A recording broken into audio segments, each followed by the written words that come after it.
I just want to now say just a couple of words about a very special person.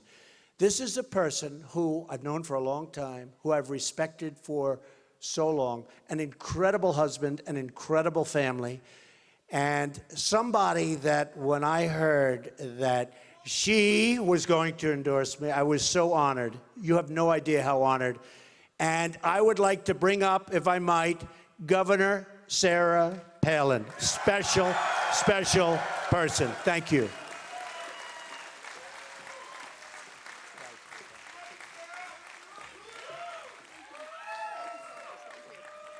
Thank you so much. It's so great to be in Iowa. We're here just thawing out.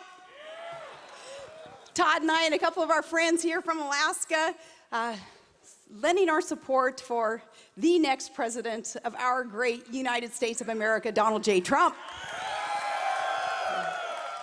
Mr. Trump, you're right. Look back there in the press box.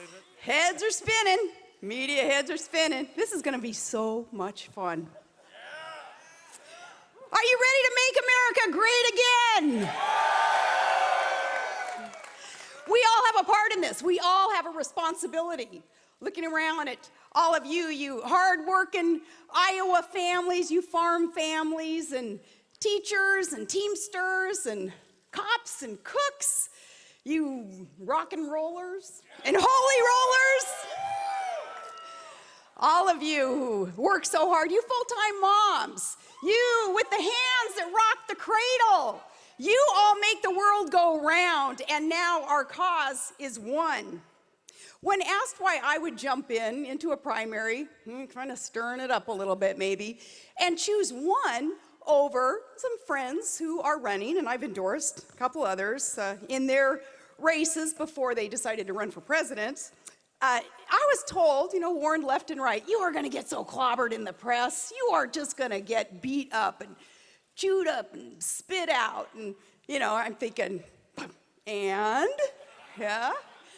Like you guys haven't tried to do that every day since that night in '08 when I was on stage nominated for VP, and I got to say, yeah, I'll go, send me, you betcha, I'll serve. And like you all, I'm still standing. So those of us who've kind of gone through the ringer as Mr. Trump has, makes me respect you even more, that you're here and you're putting your efforts and you're putting reputations, you are putting relationships on the line to do the right thing for this country because you are ready to make America great again.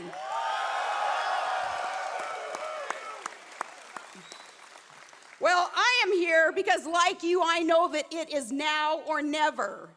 I'm in it to win it because we believe in America and we love our freedom. And if you love your freedom, thank a vet. Thank a vet and know that the United States military deserves a commander-in-chief who loves our country passionately and will never apologize for this country. A new commander-in-chief who will never leave our men behind. A new commander-in-chief, one who will never lie to the families of the fallen. I'm in it because just last week, we're watching our sailors suffer and be humiliated on a world stage at the hands of Iranian captors in violation of international law. Because a weak-kneed capitulator-in-chief has decided that America will lead from behind. And he who would negotiate deals, kind of like with the skills of a community organizer, maybe organizing a neighborhood tea,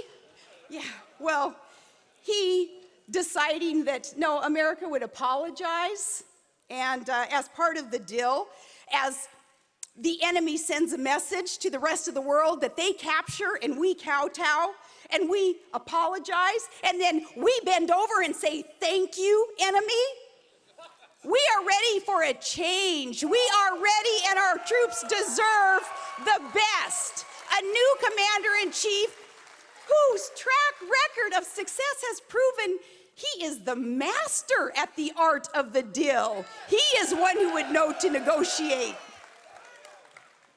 Only one candidate's record of success proves he is the master of the art of the dill. He is beholden to no one but we, the people. How refreshing. He is perfectly positioned to let you make America great again. Are you ready for that, Iowa? No more pussyfooting around. Our troops deserve the best. You deserve the best. He is from the private sector, not a politician. Can I get a hallelujah? Where in the private sector you actually have to balance budgets in order to prioritize, to keep the main thing the main thing. And he knows the main thing. A president is to keep us safe economically and militarily. He knows the main thing, and he knows how to lead the charge. So troops, hang in there because help's on the way, because he, better than anyone, isn't he known for being able to command fire? Are you ready for a commander-in-chief? You ready for a commander-in-chief who will let our warriors do their job and go kick ISIS ass?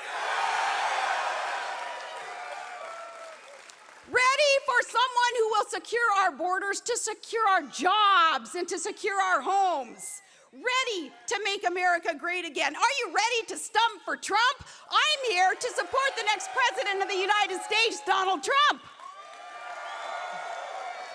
Now, 8 years ago, I warned that Obama's promised fundamental transformation of America, that it was going to take more from you and leave America weaker on the world stage, and that we would soon be unrecognizable. Well, it's the one promise that Obama kept. But he didn't do it alone. And this is important to remember, especially those of you like me, a member of the GOP. This is what we have to remember in this very contested, competitive, great primary race. Trump's candidacy, it has exposed not just that tragic, the ramifications of that betrayal of a transformation of our country, but two, he has exposed the complicity on both sides of the aisle that has enabled it, okay? Well, Trump, what he's been able to do, which is really ticking people off, which I'm glad about. He's going rogue left and right, man. That's why he's doing so well. He's been able to tear the veil off this idea of the system, the way that the system really works. And please hear me on this. I want you guys to understand more and more how the system, the establishment, works and has gotten us into the troubles that we are in America. The permanent political class has been doing the bidding of their campaign donor class. And that's why you see that the borders are kept open for them, for their cheap labor that they want to come in. That's why they've been bloating budgets. It's for crony capitalists to be able to suck off of them.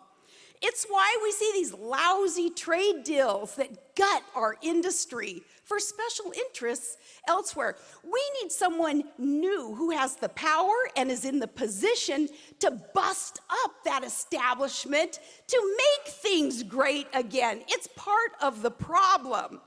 His candidacy, which is a movement, it's a force, it's a strategy. It proves as long as the politicos, they get to keep their titles and their perks and their media ratings, they don't really care who wins elections. Believe me on this. And the proof of this, look what's happening today. Our own GOP machine, the establishment, they who would assemble the political landscape, they're attacking their own front runner. Now, would the left ever, would the DNC ever come after their front runner and her supporters? No, because they don't eat their own. They don't self-destruct. But for the GOP establishment to be coming after Donald Trump's supporters, even with accusations that are so false, they are so busted the way that this thing works. We, you, a diverse, dynamic, needed support base that they would attack. And now, some of them even whispering they're ready to throw in for Hillary over Trump because they can't afford to see the status quo go. Otherwise, they won't be able to be slurping off the gravy train that's been feeding them all these years. They don't want that to end. Well, and then funny, not funny.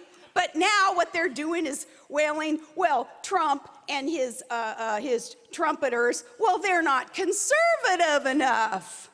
Oh my goodness gracious, what the heck would the establishment know about conservatism?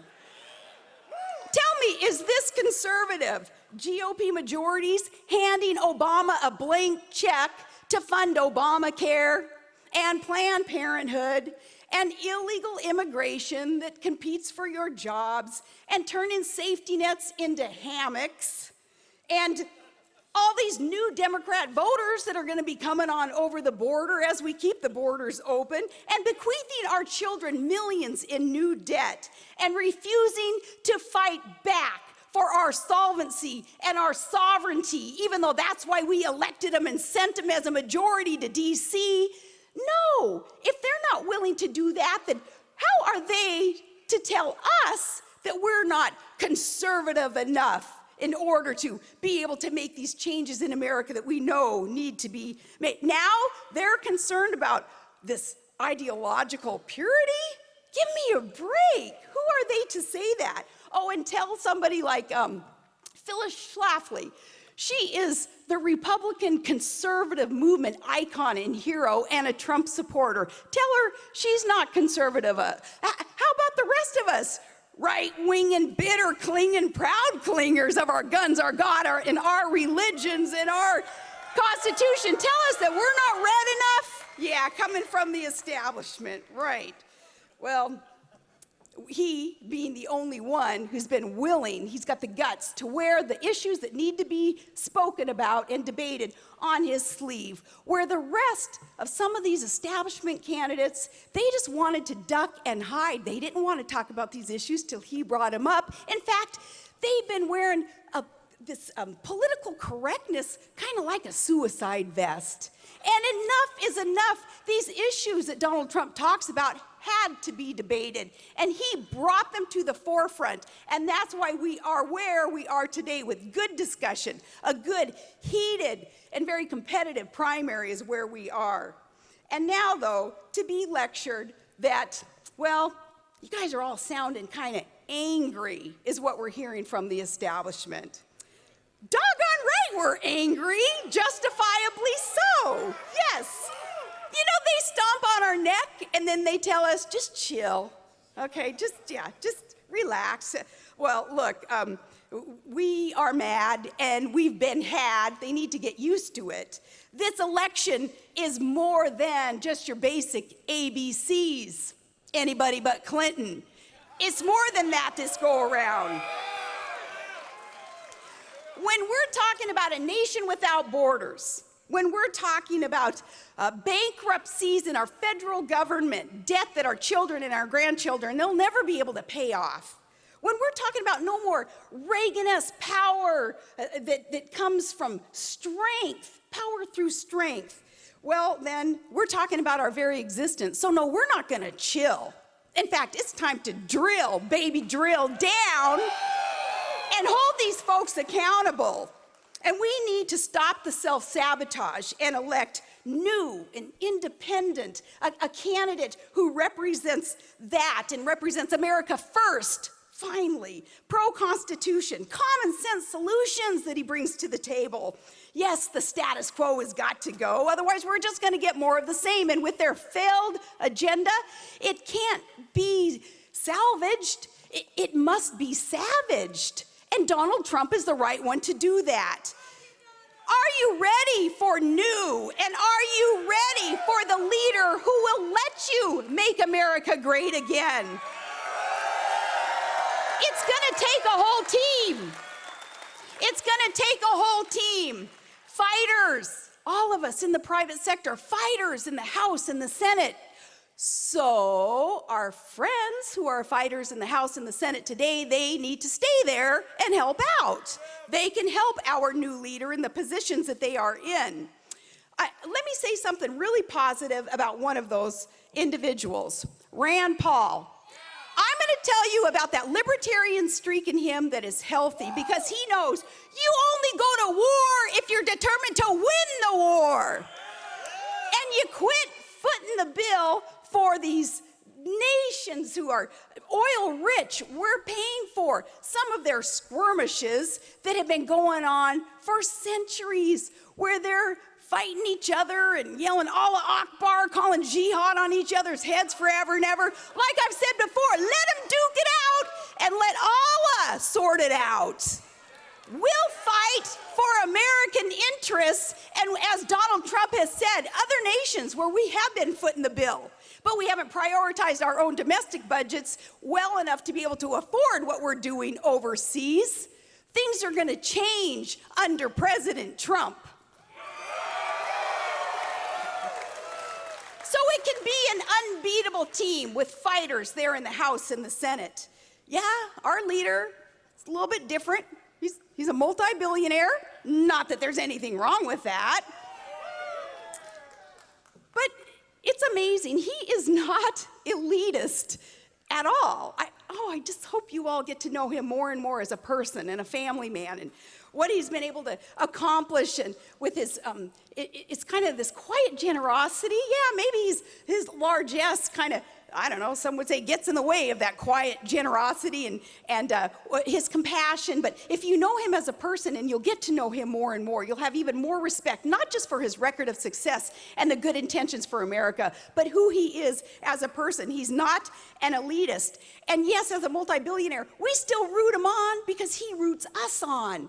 And he spent his life with the working man, and he tells us, Joe Sixpacks, he said, you know, I've worked very, very hard and I've succeeded. Hugely, I've succeeded, he says. And he says, and I want you to succeed too.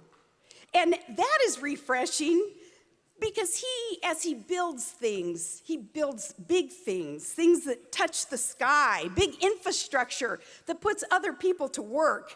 He has spent his life looking up and respecting the hard hats and the steel-toed boots and the work ethic that you all have within you. He, being an optimist, passionate about equal opportunity to work.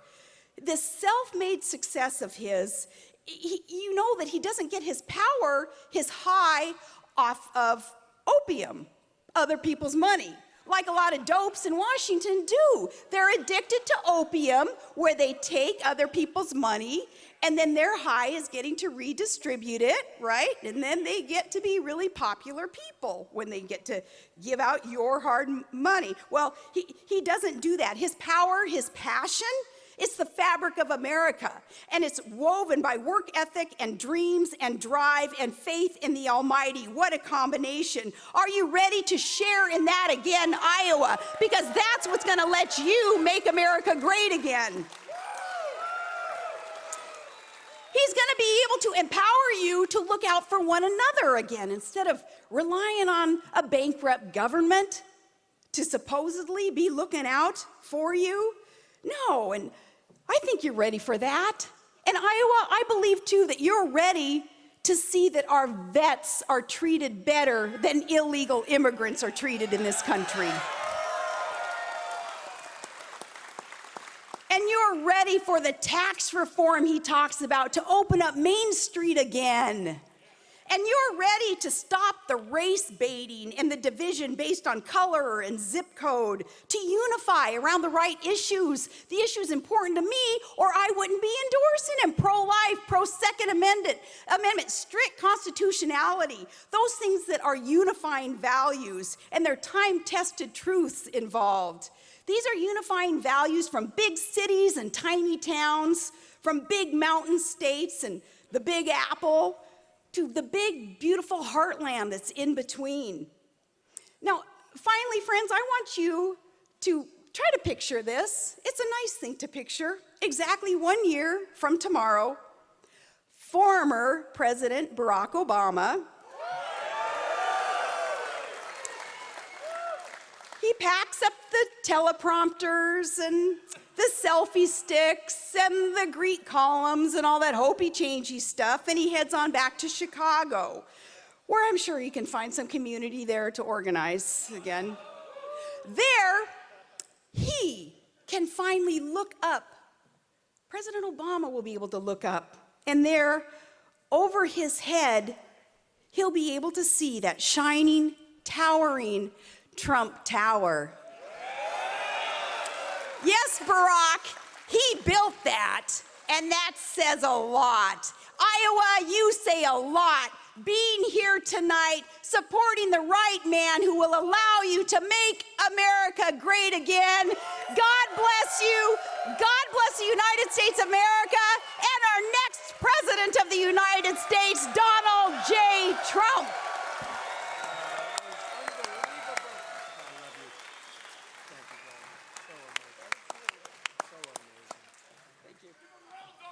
We're going to give him hell. I just want to thank Sarah and Todd, just really amazing people. This is a woman that from day one, I said, if I ever do this, I have to get her support. She feels it. She understands it better than anybody. And Sarah, on behalf of myself, my family, and the country, I want to thank you very much. Thank you, darling. Thank you. Come on, we'll sign a couple of things. Wanna go this way?